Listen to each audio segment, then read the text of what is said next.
Welcome to Lunch Break from the newsroom of the Ann Arbor News. I'm Stephanie Murray, and today I'm joined by columnist and reporter Jeff Larkham. Jeff, thanks for joining us. Thank you. Jeff is here to talk about the ongoing presidential elections in the Czech Republic, where University of Michigan professor Jan Svanar has been locked in a battle for the position with incumbent Václav Klaus.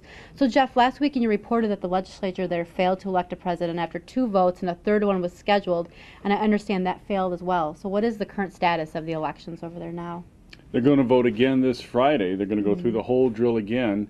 And they will also go through the whole question of whether or not the vote will be secret or open. Unlike our country, the vote in the Czech Republic for the presidency is conducted in the bicameral legislature. It would be as if our Senate and our House voted on our president, if you can imagine that. So they're going to do it again this Friday, and we'll see if someone emerges with the majority of votes. So what is taking so long? What is holding up the process in the legislature? Why can't they come to some sort of agreement now, and they're going at it for a 4th time?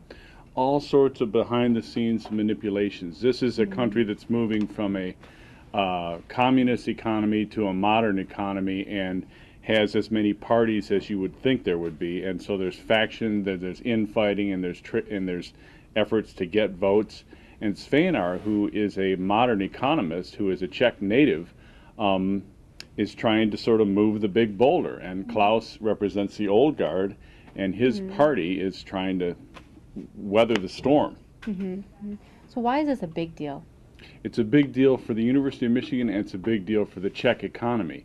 It's a big deal for U of M because a sitting professor, someone who's on the faculty, is actually a legitimate candidate for the mainstream presidency of a foreign country. This is not as if they ran on some special party.